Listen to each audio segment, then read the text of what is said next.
بالله من الشيطان الرجيم يا أيها الذين آمنوا اتقوا الله حق تقاته ولا تموتن إلا وأنتم مسلمون يا أيها الناس اتقوا ربكم الذي خلقكم من نفس واحدة وخلق منها زوجها وبث منهما رجالا كثيرا ونساء واتقوا الله الذي تساءلون به والأرحام إن الله كان عليكم رقيبا يا أيها الذين آمنوا اتقوا الله وقولوا قولا سديدا يصلح لكم أعمالكم ويغفر لكم ذنوبكم ومن يطع الله ورسوله فقد فاز فوزا عظيما وقال الله تعالى إذا ودعوه مخلصين له الدين صدق الله عليه وقال نبينا صلى الله عليه وسلم إن أصدق الحديث كتاب الله وأحسن الحديث حديث محمد صلى الله عليه وسلم وشر الأمور محدثاتها وكل محدثة بدعة وكل بدعة ضلالة وكل ضلالة في النار أو كما قال அளவற்ற அருளாளர் நகரில்லா பேரன்புடனாகிய எல்லாம் அல்லாஹ்வுக்கு பெயரால் ஆரம்பம் செய்கின்றேன். அந்த ஏக நாயனுடைய சாந்தியும் சமாதானமும் கருணையும் நம் உயிரின் மேலான அண்ணன் மகனார் நபி ஸல்லல்லாஹு அலைஹி வஸல்லம் அவர்களின் மீதும் அவர்களை ஒட்டி வாழ்ந்து மறைந்த ஒரு குடும்பத்தினர்கள் மீதும் நம் சமுதாயத்தினர் அத்துறையினர் மீதும் என்றென்றும் நின்று நிலவட்டுமாக. அல்லாஹ்வுடைய மிகப்பெரிய கருணையினால் அவனால் நமக்கு கடமையாக்கப்பட்ட இந்த ஜும்மா என்கின்ற வணக்க வழிபாட்டை அல்லாஹ்விற்காக செய்வதற்கு வாய்ப்பை வழங்கிய ஏக நாயன் அல்லாஹ் ஒருவனுக்கு கோலடித்து கொடுத்தாக்கியவராக இல்லாமல்ல அல்லாஹ்வின் நல்லடியார்களே, நாம் ஏற்றிருக்கின்ற இந்த இஸ்லாமிய மார்க்கம் என்பது நம்முடைய நம்பிக்கை சார்ந்தது மட்டுமல்லாமல் அந்த நம்பிக்கையின் பிரகாரம் வாழ்வதும் நமக்கு கட்டாயமாக கடமையாக்கப்பட்டிருக்கிறது. எந்த நம்பிக்கையில் நாம் வாழ்கின்றோமோ அந்த நம்பிக்கையின் பிரகாரம் வாழ்வது மட்டுமல்ல, நாம் எண்ணுவது கூட அல்லாஹ்வும் அவருடைய தூதரும் நமக்கு எப்படி கற்று தந்திருக்கின்றார்களோ அதன் பிரகாரம் நாம் நம்பிக்கை கொள்வதும் நம்முடைய எண்ணங்கள் அமைவதும் அதன் பிரகாரம் நம்முடைய செயல்கள் அமைவதும் மிக முக்கியமான கடமை என்று நாம் புரிந்து கொள்ள கடமைப்பட்டிருக்கின்றோம். காரணம், இதில் நம்மில் பல பேர் அல்லாஹ்வை வணங்கக்கூடியவர்களாக அல்ல இன்ன பிற வணக்க வழிபாடுகளில் விவாதத்துகளில் முழுவதுமாக தங்களை ஈடுபடுத்தக்கூடியவர்களாக பல முஸ்லிம்கள் இருந்தாலும் அல்லது ஒரு சிலர் பேர் இருந்தாலும் அவர்களுடைய நடவடிக்கைகள் எப்படி அமைய வேண்டும் என்பதை நாம் கொஞ்சம் சிந்தனை செய்து பார்த்தால் நிச்சயமாக அதற்கான பலன் இம்மையிலும் இருக்கிறது, நாளை மறுமையிலும் இருக்கிறது. இதை சொல்வதற்கான காரணம், நாம் வாழ்கின்றோம், அதுவும் சமூக பிராணியாக இருக்கக்கூடிய மனிதர்களாக வாழ்கின்றோம், அல்லாஹ்வால் கண்ணியப்படுத்தப்பட்ட ஒரு படைப்பாக வாழ்கின்றோம். அப்படி கண்ணியப்படுத்தப்பட்ட நாம் எப்படி வாழ வேண்டும் என்று அல்லாஹ்வுடைய தூதரும் நமக்கு கட்டளையிட்டிருக்கிறார்களோ அதன் பிரகாரம் நம்முடைய எண்ணமும் செயலும் அமைகின்ற பொழுது எந்த விதமான பிரச்சனையும் இல்லாமல் இருக்கும். அதை விடுத்து நம்முடைய மனதில் ஒன்றும் நம்முடைய செயல்கள் ஒன்றுமாக இருந்தால், நம்முடைய நோக்கம் ஒன்று நம்முடைய செயல் ஒன்றாக இருந்தால் நிச்சயமாக நாளை மறுமையில் அதற்கான தண்டனை இருக்கிறது என்பதை நாம் நம்பிக்கை கொண்டிருக்கின்றோம். ஆனால் அந்த நம்பிக்கையின் அடிப்படையில் நாம் வாழ்கின்றோமா, நம்முடைய செயல்பாடுகள் இருக்கிறதா என்பதுதான் இங்கே மிகப்பெரிய கேள்வியாக நமக்கு இருக்க வேண்டும். அல்லாஹ்வின் தூதர் ஸல்லல்லாஹு அலைஹி வஸல்லம் அவர்களும் அப்படித்தான் அந்த சமுதாயத்தை வார்த்தெடுத்தார்கள். அது மட்டுமல்லாமல் அல்லாஹ்வின் தூதர் ஸல்லல்லாஹு அலைஹி வஸல்லம் எப்பொழுது இந்த இஸ்லாத்தை மக்கள் மத்தியில் எத்தி வைத்தார்களோ அப்பொழுது முதல் அவர்கள் இறக்கின்ற வரை தெளிவான முறையில் சொன்னார்கள் என்பதை நாம் அறிந்து வைத்திருக்கின்றோம். எப்படி சொல்ல வேண்டுமோ அதன் பிரகாரம் சொன்னார்கள். எப்படி நம்முடைய அமல்களை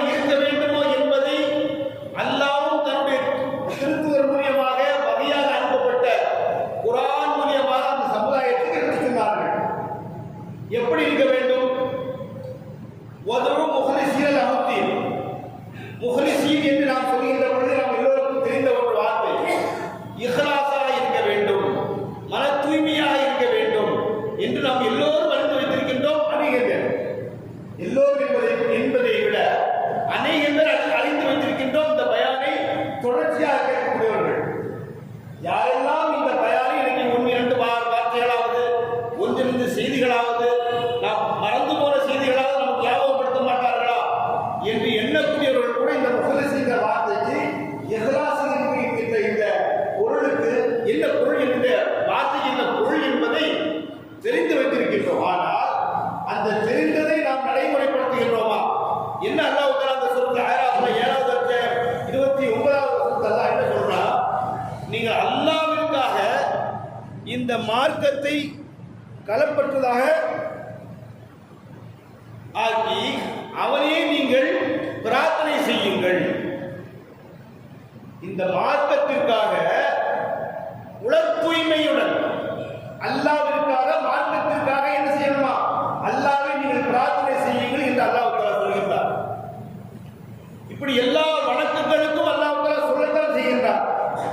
குறிப்பாக நாம் ஹஜ் உம்ரா செய்கிறோம், இதை பற்றி அல்லாஹ் சொல்றான், வாத்திமுல் ஹஜ்ஜ உம்ரத லில்லாஹ், நீங்கள் ஹஜ்ஜும் செய்யுங்கள், உம்ராவும் செய்யுங்கள், அல்லாஹ்விற்காக வேண்டி செய்யுங்கள் என்று அல்லாஹ் தஆலா தன்னுடைய திருமறையில் கூறுகின்றான். 2வது அத்தியாயம் 196வது வசனத்தில். அதுபோல இன்னொரு வசனத்தை அல்லாஹ் சொல்கின்றான். 30வது அத்தியாயம் 30வது வசனத்தில் ரூம் என்று சொல்லக்கூடிய சூறாவில் ஃபஅகிம் வஜ்ஹுக லித்தீன ஹனீஃபா, எனவே இந்த மார்க்கத்திற்காக உனது திருமுகத்தை நேரிய வழியில் நிலைநிறுத்துவீராக. மார்க்கத்திற்காக என்றால் அல்லாஹ்விற்காக தான் பொருள். ஏனென்று சொன்னால் இது அல்லாஹ்வுடைய மார்க்கம். இந்த மார்க்கத்திற்காக உமது முகத்தை நேரிய வழியில் நிலைநிறுத்துவீராக என்று சொல்றான். அதுபோல இன்னொரு வசனத்தில் சூரத்துல் பக்ரா 112வது வசனத்தில் அல்லாஹ் சொல்றான், பலா மன் அஸ்லம வஜ்ஹஹு லில்லாஹி வஹுவ முஹ்சின் ஃபலஹு அஜ்ரு இன்த ரப்பிஹி வலா ஹௌஃபுன் அலைஹிம் வலா ஹும் யஹ்ஸனூன். மாறாக எவர் நன்மை செய்தவராக தங்களுடைய முகத்தை அல்லாஹ்விற்காக முற்றிலும் பணிய செய்கின்றாரோ அவருக்கு அவருடைய கூலி அவருடைய ரப்பிடத்தில் இருக்கிறது. எப்படி நன்மை செய்யணும், ஆனால் நம்முடைய நோக்கம் எதுவாக இருக்கணும்? அல்லாஹ்விற்காக வேண்டியாக இருக்க வேண்டும். அப்பொழுதுதான் ரப்பிடத்தில் அவர்கள் கூலி எதிர்பார்க்க முடியும். அத்தகையவர்களுக்கு அதையும் வராகும் எழுதும், அவர்கள் கவலைப்பட மாட்டார்கள், துக்கப்படவும் மாட்டார்கள் என்று அல்லாஹ் தஆலா சொல்றான்.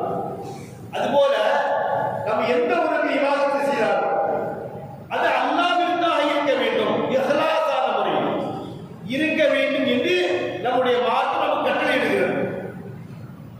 சூரத்துல் பக்ராவில் 272வது வசனம், ஒமா துன்ஃபிகூன இல்லா இப்திகாஅ வஜ்ஹில்லாஹ், அல்லாஹ்வுடைய திருப்பொருத்தத்தை தவிர, அவனுடைய திருமுகத்திற்கு தவிர வேறு எதற்கும் நீங்கள் செலவுகளை செய்யாதீர்கள்.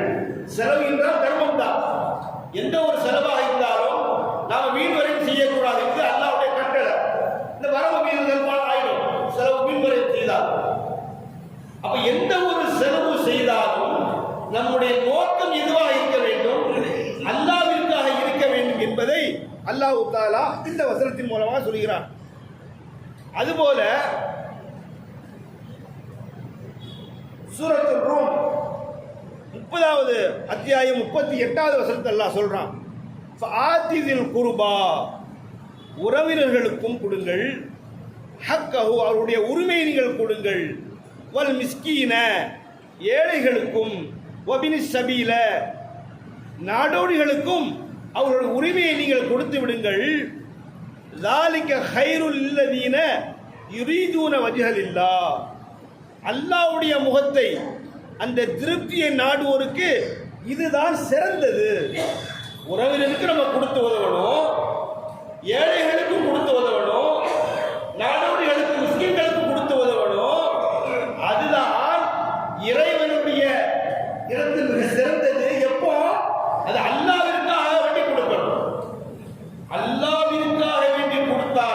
கொடுப்பதும் தான் அது சிறந்தது என்று அல்லாஹ் சொல்கின்றார். அதுபோல இன்னொரு இடத்துல சொல்றான், ஒமா ஆசீத்தும் மின் ஸகாத்தின் துரீதுன வஜ்ஹல்லாஹ், அல்லாஹ்வுடைய முகத்திற்கு அவனுடைய திருப்தியை நாடி நீங்கள் ஸகாத்தில் இருந்து ஸகாத்தின் துரீதுன வஜ்ஹல்லாஹ், ஸகாத்தை கொடுங்கள், ஸகாத்தில் இருந்து கொடுங்கள். அல்லாஹ்வுடைய திருப்தி இருக்கும், அல்லாஹ்வுடைய திருமுகத்துக்கு கொடுக்கணும். அதுபோல நாம் ஒரு உணவு கொடுப்பதாக இருந்தால் அது நம்ம ஏழைக்கா இருக்கலாம், நம் உறவினருக்காக இருக்கலாம், விருந்து உபச்சாரம் பண்றதா இருக்கலாம், நோக்கம் விருந்து கொடுக்கிறதா இருந்தாலும் இதை நான் ஏன் கொடுக்கிறேன், அல்லாஹ்தான் எதிர்பார்க்கிற கூலிய நன்றியை இவர் என்னை சும்மா சாப்பாடு நாளை மறுநாள் ஒரு சாப்பாடு இருக்கிற வீட்டில் இப்படி எதிர்பார்க்க கூடாது. சாப்பாடு நான் கொடுக்குறா உன் கல்யாணத்திலையும் நீ மாதிரி செய்யணும் என்கின்ற அந்த எதிர்பார்ப்பு கூடாது. கொடுக்கிறது இதா இருக்கணும், அல்லாஹ்விற்காக வேண்டிதான் கொடுக்க வேண்டும். சூரத்து தஹர் அல்லாஹ் சொல்றான், அவங்க ஏழைகளுக்கு உணவளிப்பாங்க, உணவளித்துட்டு சொல்லுவாங்க, லா நுரீதுன மின்கும் ஜஸாஅ வலா ஷுக்கூரா, அவங்களிருந்து பிரதிபலன் நாங்கள் எதிர்பார்க்கல, அல்லாஹ் தான் அந்த கூலி எதிர்பார்க்கிறோம். உணவளிப்பது கூட இன்றைக்கு நீ உணவளிச்சுக்க சாப்பாடு தத்துக்கா ஒரு ராசா வைத்தா ஒரு சாயா வைத்தாலும் அவன் தந்தாலும் தரவில்லை என்றாலும், ஒருவேளை சாப்பாடு எனக்கு போட்டால் அவர் எனக்கு தந்தாலும் தரவில்லை என்றாலும் நான் அல்லாஹ்விற்காக அருமை செய்தால் மட்டும்தான் அல்லாஹ்விடத்தில் இறந்த கூலி இருக்கிறது. இந்த மார்க்கத்தில் நாம் இருப்பதும் கூட எனக்கோ வேறு எவருக்கோ என்னுடைய தாய்க்கோ தகப்பனுக்கோ இருக்கக்கூடாது, அல்லாஹ்விற்காக மட்டும் இருந்தால் மட்டும்தான் அல்லாஹ்விடத்தில் கூலி இருக்கிறது. இதைத்தான் அல்லாஹ்வின் தூதர் ஸல்லல்லாஹு அலைஹி வஸல்லம் அவர்கள் உஹது போர்க்களத்தில் சஹாபாக்கள் ஓடினார்கள். உஹது போர்க்களம் என்று எல்லாரும் தெரிந்த செய்தி. பத்ர் போர்க்களத்தில் மிகப்பெரிய வெற்றி, அதை அந்த வெற்றியினால நிறைய கனிமத்து பொருள் கிடைத்தது. அதனுடைய ஆசிரியர் சில ஆட்கள் வந்திருப்பாங்க, அல்லாஹ் சொல்ல முடியாது அவனுடைய கூலி, அதாவது நீங்க என்ன எதிர்பார்த்து வந்தீங்களோ அது கிடைக்கல, இருந்தாலும் அல்லாஹ் அவங்களை மன்னிச்சுட்டான் என்பதாக அல்லாஹ் பல்வேறு இடங்கள் அந்த உலக பொருட்களை பற்றி சொல்றான். அங்க நடந்த விஷயம் என்ன, அல்லாஹ் சொல்லப்படக்கூடிய விஷயம் என்ன அப்படின்னா, நம்ம அடிக்கடி கேட்டதுதான். தௌஹீதுடைய ஆரம்பத்தில் எப்படி ஆல் என்ற 144வது வசனத்துல ஒமா முஹம்மதுன் இல்லா ரசூல் கத் ஹலத் மின் கப்லிஹி ருசூல், அவர் ரசூல், அவர் அல்லாஹ்வுடைய தூதரை தவிர வேற யாரும் இல்லை. கத் ஹலத் மின் கப்லிஹி ருசூல், இதுபோல முன்னால் பல தூதர்கள் வந்தாங்க, அவங்க போயிட்டாங்க. அதுக்கு அடுத்த வருஷம் முக்கியமானது, அப்ப இம்மாக்க அவர் இறந்துட்டா, அவர் புதின் கலத்தும் அவர் கொல்லப்பட்டுட்டா, அல்லாஹ்விற்கும் வந்த வழியில் நீங்கள் சென்று விடுவீர்களோ, எப்படி நீ வந்த நோக்கம் எதுவா இருக்கணும், அவங்க தன் உயிரை பயண வரைக்கும் தான் வந்தாங்க, தங்களுடைய உயிரை பணயம் வைத்துதான் வந்தார்கள். ஆனா வந்த நோக்கத்தில் சில சலசலப்பு ஏற்பட்டுச்சு, சில சஹாபாக்கள் விரண்டு வந்தாங்க பின்னாடி, நிறைய சஹாபாக்கள் கொல்லப்பட்டார்கள். ஆனால் அல்லாஹ் அந்த சொல்லக்கூடிய விஷயம் என்ன, அது சிலாய்க்கு தான் சொல்லணும். அல்லாஹ் சொல்றான், நீ ஏன் ஓட்ட, அல்லாஹ் வந்த முகமது கொல்லப்பட்டா நீ திரும்ப போயிடுவியா என்ற கேள்வி. அல்லாஹ்விற்காக வேண்டி வந்தால் அவர் கொல்லத்தை செய்வார், கொல்லப்படத்தை செய்வாரு. அவர் சாக மாட்டாரா, அவர் இறக்கத்தை செய்வாரு. இதுதான் அல்லாஹ் ஸல்லல்லாஹு அலைஹி வஸல்லம் இறந்த பின்பும் இந்த வசனத்தை ஓதிதான் அந்த சஹாபாக்களை மீட்டெடுத்தார்கள். அபூபக்கர் சித்திக் ரலியல்லாஹு அன்ஹு, உமர் ரலியல்லாஹு அன்ஹு போன்றவர்களை இந்த வசனத்தை சொல்லித்தான், அதாவது அவங்களால் தாங்க முடியல துக்கத்தை, அல்லாஹ் ஸல்லல்லாஹு அலைஹி வஸல்லம் இறந்தத அவர்களால் தாங்க முடியவில்லை. இந்த வசனத்தை ஓதித்தான் அபூபக்கர் சித்திக் ரலியல்லாஹு அன்ஹு, அவர் என்ன நினைச்சிட்டு இருக்க, அல்லாஹ்வுடைய தூதர்ப்பா, அல்லாஹ்வுடைய தூதர் இறங்க மாட்டாரா, அப்ப இம்மாத அவர் இறங்க மாட்டாரா, அவர் குத்தில் அவர் கொல்லப்பட மாட்டாரா,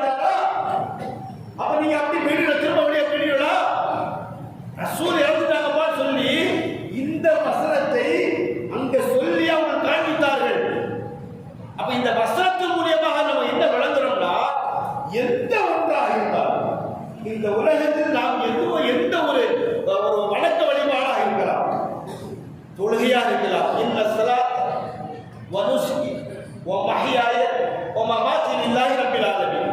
அடிக்கடி ஓதுறோம், அத்தியாயத்திலிருந்து ஓதுறதோட இது ஓதுறோம். என்ன ஓதுறோம்? இன்ன ஸலாத்தி வ நுஸ்கி வ மஹ்யாய வ மமாத்தி. என்னுடைய இந்த தொழுகை, என்னுடைய இந்த வணக்க வழிபாடு, என்னுடைய அறுத்து பலியிடுகிற குர்பானி எல்லாமே யாருக்கு? ரப்பில் ஆலமீன், உலகத்தை படைத்து பரிபாலிக்கக்கூடிய அந்த ரப்புக்கு தான் சொந்தம். இதுதான் இந்த பயிற்சி தான் நம்ம எல்லா அமல்களையும் கொண்டு சேர்க்கணும். அமல் என்று சொன்னால் எந்த அமலு? நாம நினைக்கிற மாதிரி தொழுகை இபாதத்து மட்டுமல்ல, வெறும் தர்மம் சக்காத்து மட்டுமில்ல, எல்லா நல்லறங்களுக்கும் அல்லாஹ் கூறி இருக்கிறது. அற்பமானதை கூட நினைக்காதீங்க, அல்லாஹ் கூட சொல்றாங்க. நீ அற்பத்தை அற்பம் சொல்லி ஒரு மனிதனை பார்த்து சிரிக்கிறிய, இது கூட அற்பம் இல்லை, அதுவும் தர்மம் என்று அல்லாஹ் சொல்றது. தர்மத்தின் கூலிங்கிறாங்க. எப்படி? உன் மனைவிக்கு நீ ஊட்டக்கூடிய ஒரு கவனம் சோறு கூட தர்மம். அதுபோல ஒரு மனைவியாளாக இருந்தாலும் சரி, கணவனுக்கு செய்யக்கூடிய கடமையை அல்லாஹ்வுடைய திருமுகத்தில் செய்யாமல் இல்ல, கணவன் தன்னுடைய மனைவிக்கு செய்ய வேண்டியதை அல்லாஹ்வுக்காக வேண்டி செஞ்சால் அல்லது நம்முடைய குடும்பத்தில் எந்த ஒரு தகவலோ தாயோ அல்லது அண்ணன் தம்பியோ அக்கா தம்பி தந்தை உறவு எதுவாக இருந்தாலும் நீங்க எதை செய்தாலும் அல்லாஹ்வுக்காக வேண்டி செய்தால் மட்டும்தான் உங்களுக்கு நிறைவான முழுமையான கூலி கிடைக்கும் நாளைக்கு மறுமை. இல்லை என்று சொன்னால் அல்லாஹ்வுக்காக நீ யாருக்காக வேண்டி செஞ்சியோ அவங்கள்ட்ட போய் கேட்டுவோம், போய் கேட்டு அவங்கள்ட்ட போய் கேட்டுக்கோ. எப்படி? நாளைக்கு மறுமையில 3 நபர்களுக்கு அல்லாஹ்வுக்காக வந்து கேட்டுக்கோ இல்லையா? முதல்ல ஒரு ஆள் வருவாரு, அல்லாஹ்வுக்காக கேட்ப வந்தா, உனக்கு ஆரோக்கியமான உடம்பை கொடுத்திருந்தன, நீ என்ன பண்ண? யாரெல்லாம் உனக்காக போர் செஞ்சு உயிரை மாய்த்து வந்திருக்கிறேன், பொய் சொல்லாத, உன் உள்ளத்தை எப்படி இருந்து எனக்கு தெரியும், நீ யாருக்காக வேண்டி என்ன செஞ்சியோ அவங்க எல்லாம் சொல்லிட்டாங்க. எது? பெரிய போர் வீரர், ஷஹீது சொல்லியாச்சு போ. இன்னொரு ஆள் யாரு? அல்லாஹ்வுக்காக வேண்டி கல்வி கற்றவர் சொல்றாரு. அல்லாஹ் சொல்லுவா, அவரை கேள்வி கேட்பா, உனக்கு இந்த அமானிதமா கொடுத்தன, இந்த அருளாக கொடுத்தன, இதை வைத்து என்ன பண்ண?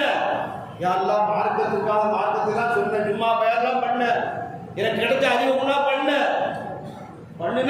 உண்மைதான். உன்னை சொல்லிட்டாங்க, இவ்வளவு நல்லா பேச முடியாப்பா, நல்லா பேசுறாப்பா, சூப்பரா பேசுறாப்பா, இவர் போல பயன் பண்ணது யாரா உண்டா இப்படின்னு நீ நினைக்குவதற்காக நீ செய்தாய், நீ பயன் பண்ண, நீ மக்களுக்கு எடுத்து சொன்ன, எல்லாரும் சொல்லிட்டாங்க போ. இப்படி அல்லாஹ்விற்காக வேண்டி செய்ததை, செய்ய வேண்டியதை வேறு ஒன்றுக்கு, வேறு ஒரு நபருக்கு, வேறு ஒரு நோக்கத்தில் நாம் செய்தோம் என்று சொன்னால் நிச்சயமாக நாளை மறுமையில் கூலி கிடைக்காது. மாறாக நம்முடைய கூலிகளுக்கு நாம் பாழாகி அப்படியே நரகத்துக்கு தான் போகணும். எனவே அல்லாஹ்வின் நல்லடியார்களே, எந்த ஒன்றை செய்தால் நாம் கொடுக்கல்வாகலாக இருந்தாலும் அல்லது நம்முடைய உறவுகளுக்கு நாம் கொடுக்கக்கூடிய எந்த ஒன்றாக இருந்தாலும் சரி, நாளை இதனால எனக்கு பயன் வரும், நாளைக்கு இதனால எனக்கு இதாக விட்டு கொடுப்பாங்க என்கின்ற ரீதியில் இல்லாமல் அல்லாஹ்விற்காக அல்லாஹ்வுடைய கூலிதான் எனக்கு மிக மிக முக்கியம் என்பதை எண்ணி நாம் செய்தால் மட்டும்தான் இந்த உலகத்திலும் நமக்கு பலன் கிடைக்கும், நாளை மறுமையிலும் பலன் கிடைக்கும் என்பதை விளங்கி அது போன்ற செயல்பாடுகளை நம்மிடத்தில் கொண்டு வரக்கூடிய பாக்கியவனாக அல்லாஹ் உங்களை மாற்றி கொடுவாராக. வாக்குதாவான இருக்கிறார்.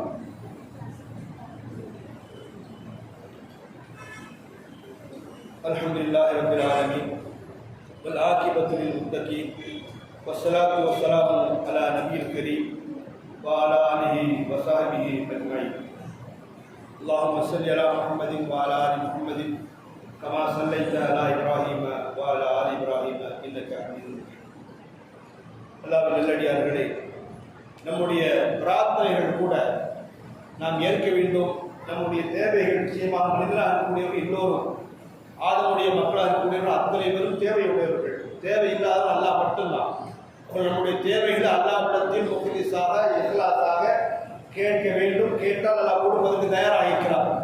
ஆனால் அது நிறைவேறுவதற்கு கூட அல்லாஹ் தூதர் ஸல்லல்லாஹு அலைஹி வஸல்லம் ஒரு சம்பவத்தின் மூலியமாக நமக்கு சொல்லி காண்கிறார்கள். எல்லாரும் கேட்ட செய்தி. 3 நபர்கள் ஒரு காலத்தில் வாழ்ந்த 3 நபர்கள் போய்கொண்டிருக்கிறார்கள். போய்கொண்டிருக்கின்ற பொழுது ஒரு புகையில ஆகப்படுறாங்க. ஒரு பெரிய பாறாங்கல் வந்து அவங்களை வெளியே போக முடியாத அளவுக்கு அடைபட்டு கிடக்கிறாங்க. அப்போ அதில் கிடக்கிற ஒரு ஆள் சொல்றாரு, எப்பா திறக்கணும்னா அல்லாஹ் தவிர வேறு யாரும் நமக்கு உதவி செய்ய மாட்டாங்க, உதவி செய்ய மாட்டார்கள். எனவே நீங்க அல்லாஹ்விற்காக ஏதாவது செய்திருந்தா அதை சொல்லி காண்பித்து துவா கேளுங்க. அந்த வார்த்தை தான் முக்கியம். நம்ம துவா கேட்டாங்க, அதெல்லாம் முடிஞ்சு. ஆனால் அவங்க சொன்ன வாக்கியம் எப்படின்னா அல்லாஹ் சிலதெல்லாம் தெளிவாக சொல்றாங்க, நீங்க எல்லாருக்காண்டி ஏதாவது செஞ்சிருப்பீங்களே, இதை சொல்லி காண்பித்து இந்த துவா கேட்டீங்கன்னா நிச்சயமாக அல்லாஹ் கபூல் செய்வான்னு சொல்லி அந்த 3 நபர்களும் செய்தாங்க. துவா கேட்கிறாங்க. முதல் நபர் யாரு? யா அல்லாஹ், எனக்கு வந்து தாய் இந்த புதுமையடைந்த தாய் தந்தை இருந்தாங்க, அவங்களுக்கு சாப்பாடு கொடுத்துட்டு நான் வந்து தினமும் இரவுல நான் சாப்பிடுவேன். வேலை விட்டு தான் போயிட்டு வந்ததுக்கப்புறம் என்னுடைய மனைவி மக்களுக்கு அப்புறம் தான் சாப்பாடு கொடுப்போம், உணவு கொடுப்போம். அந்த காலத்துடைய வாழ்க்கை வாடிக்கையாளர்கள் நம்ம இன்றைய காலகட்டத்தில் மாதிரி 10 மணிக்கு சாப்பிட்ற வழக்கம் கூட இருந்திருக்காது. இன்னும் அல்லாஹ் சொல்லதற்கு இஷாவுக்கு முன்னாடி சாப்பிடுவாங்க. இஷாவுக்கு பேர் அதை வச்சு இன்னைக்கும் நீங்கள் அரபுல போனீங்கன்னா இஷாயி அப்படின்னு கேட்பாங்க. சாப்பிட்டாச்சு ரைட் சாப்பாடு அவங்க முன்னாடியே சாப்பிடக்கூடிய பழக்கம். ஏன்னா நம்ம நினைச்சிடக்கூடாதுல்ல, இப்போ சீக்கிரமாக வந்து சாப்பிட்டு இப்போ லேட்டாகவும் சாப்பிட்டா இதே வழக்கமாக வச்சுருந்தாரு பிள்ளைங்க என்ன செய்யணும், இந்த மாதிரிலாம் திங்க் பண்ணுவோம், லாஜிக்காக யோசிப்போம். அதுக்காக நம்ம சொல்கிறோம். அப்போ அந்த காலத்தில் 2 முன்னாடி அவர் சாப்பிட்றதுக்கு எப்பொழுதும் தாய் தகப்பன்ட்ட கொடுத்ததுக்கப்புறம் அவர் சாப்பிடுவார். ஒரு நாள் லேட் ஆயிடுச்சு, வருவதற்கு தாமதமாகிவிட்டது. அவங்க வந்து பார்க்குறாங்க, 2 பேருமே தூங்கிட்டாங்க. குழந்தை அழுகுது, கதறுது. நம்ம என்ன செய்வோம், சரி குழந்தையாக சாப்பிடணும்னு சொல்லி கொடுத்துருப்போம். ஆனால் அவர் கொடுக்கல, அப்படியே தூங்கிட்டாங்க. ஹதீஸ்ல அப்படித்தான் வருது, நம்ம அப்படித்தான் புரியணும். நம்ம லாஜிக்காக நம்ம எப்படி அப்படி தூங்க முடியாது, லேட்டாக தூங்க, அதெல்லாம் நம்ம கேட்க முடியாது. அப்போ அது போல தூங்கிட்டாங்க. இதனுடைய நோக்கம் எனக்கு என்ன இருந்ததுன்னா, அவங்க சாப்பிடாம நான் சாப்பிட மாட்டேன். இது எதுக்காக அப்படின்னா அல்லாஹ் சொல்லியிருக்கிறான். அதாவது பனி இஸ்ரவேல் காலத்து கூட அல்லாஹ் தஆலா சொல்லியிருக்கிறான், வஸைனல் இன்சான பில் வாலிதைனி இஹ்சானா. எப்படி நாம வந்து இந்த மனிதனுக்கு நாம வந்து வசியத்து பண்ணியிருக்கிறோம், அவருடைய பெற்றோர்களை கண்ணியப்படுத்த சொல்லி, அவரை நல்ல முறையில் பராமரிக்க சொல்லி. இது எல்லா மனிதர்களுக்கும் உண்டான பொதுவான ஒரு கட்டளை. இது அவர் சொல்றாரு, உனக்காக நான் செய்தேன், நீ பார்த்தா நீ வந்து அதை நாடினார், எனக்கு இந்த லேசாக என்னுடைய இந்த குறையை வந்து லேசாக இல்லை, நீ எனக்கு வழி அமைச்சு கொடுத்துட்டு சொன்னா அந்த கல் கொஞ்சம் நகருது. இன்னொரு ஆள் வர்றாரு, அவரும் ஒரு பிரார்த்தனை செய்கிறாங்க, அல்லாஹ் நான் வந்து ஒரு பெண்ணை வந்து விரும்பக்கூடியவா இருந்தேன், அவள் எனக்கு உறவுக்காரி தான், இருந்தாலும் அவளை விரும்புவதற்கு அவள் வந்து சொல்லிட்டா, நீ 100 தினார் இருந்ததுன்னா நீ என்னை வந்து அடையலாம்னு சொல்லி சொன்னா. நான் அதுபோல் 100 தினார் வந்ததுக்கப்புறம் அவள்கிட்ட போனேன். அந்த பெண்மணி சொல்லிட்டா, நாங்கள் இணைகின்ற பொழுது அதற்கு உண்டான கூலியை கொடுக்காம, எப்படி அதற்கான கூலியை கொடுக்காம, மகர் கொடுக்காம இது பண்றதுக்கு உனக்கு எந்த ஒரு ரைட்ஸும் இல்லைன்னு சொல்லி இத்தக்கில்லாத வார்த்தையும் அவன் சேர்த்து சொல்றான், அல்லாஹ்வை பயந்து கொண்டு சொல்லி. இதனால் நான் என்ன செஞ்சேன், அந்த தவறில் இருந்து விடுபட்டேன். இது உனக்காக நான் செய்தேன். இந்த தவறு நாளைக்கு அல்லாஹ் இது பார்வையிடாத, அல்லாஹ் என்னை மன்னிச்சுன்னு சொன்னா திரும்ப விலகிட்ட. இது உண்மையாக இருந்தால் எனக்கு வழி அனுப்பிட்டு நல்ல முறையில் வளர்ந்து இன்னும் கொஞ்சம் பாக்கி இருக்குது. அப்போ 3வது நபர் சொல்லுகிறார், யா அல்லாஹ் எங்கிட்ட ஒரு ஆள் கூலிக்கு நான் ஒரு ஆளை அமர்த்தினேன், அவர் கூலி செஞ்சுட்டு எங்களை ஏதோ கோச்சிட்டு போயிட்டார். கோச்சிட்டு போனால் அவருக்கு உண்டான அந்த கேழ்வரகு விதையாக நான் விட்டு அவர் போயிட்டு கூலியாக கொடுக்க முடியல. அவருக்கான அந்த கூலியில் இருந்து அந்த கேழ்வரகிலிருந்து பல்வேறு தானியங்களை நான் விளைவித்தேன். அதன் மூலம் மாடு வந்துச்சு, ஆடு வந்துச்சு, இன்னும் பிற பிராணிகள் வந்துச்சு. அவங்களுக்கு மேய்க்கிறதுக்கு மேய்ப்பாடுகளை நான் அதன் மூலியமாக நான் பெற்றுக்கொண்டேன். அவர் திரும்ப வந்தாரு, கேட்டாரு. கேட்கும்போது வந்து என்னுடைய கூலி எங்கன்னு கேட்கும்போது அங்கே இருக்க அந்த பண்ணையெல்லாம் எடுத்துட்டு போன்னு நான் சொன்னேன். அவர் என்னென்ன கேலியா பண்ற அப்படின்னு கேட்டார். நான் சொன்னேன், இல்லப்பா மைஸா என்று நான் சொல்லி எல்லாத்தையும் நான் திருப்பி கொடுத்தேன். அதுக்கான காரணம் உனக்காக வேண்டும். நீ நாளைக்கு மறுமையில் விசாரணை நடத்துவ, உனக்காக செஞ்சாதான் அவங்க நம்ம கூட எதிர்பார்க்க முடியும். இந்த ரீதியில் அவர் உனக்காக நான் செய்தேன் என்று சொன்னால் இதை விளக்கணும்னு சொல்ல மொத்தமாக வளர்ச்சி. இது பிரார்த்தனைக்கான ஒரு அடிப்படை. நம்முடைய பிரார்த்தனைகள் நமக்கும் அல்லாஹ் ஏற்பான், தௌஃபீக் செய்வான் என்கின்ற நம்பிக்கை நமக்கு இருக்கிறது. அப்படி என்று சொன்னால் ஒவ்வொருவரும் நான் இந்த விஷயத்தை நான் அல்லாஹ்விற்கு ஆல்ரெடி செய்தேன் என்று உளப்பூர்வமாக நாம் நம்பினார், உளப்பூர்வமாக இருந்தால் நிச்சயமாக நம்முடைய துஆவும் கபூலாகும் என்பதை நாம் புரிந்து கொள்ள வேண்டும். அப்படி புரிந்தோம் என்று சொன்னால் இந்த உலகில் நமக்கு சுபிட்சமான வாழ்வு இருக்கிறது, நாளை மறுமையில் அதற்கான முழுமையான கூலி இருக்கிறது என்பதை புரிந்து அறிந்து அதற்கு செயல்படக்கூடிய பாக்கியத்தை அல்லாஹ் உங்களுக்கு தந்தருள்வானாக. வாசதாவாக இருந்தார்கள்.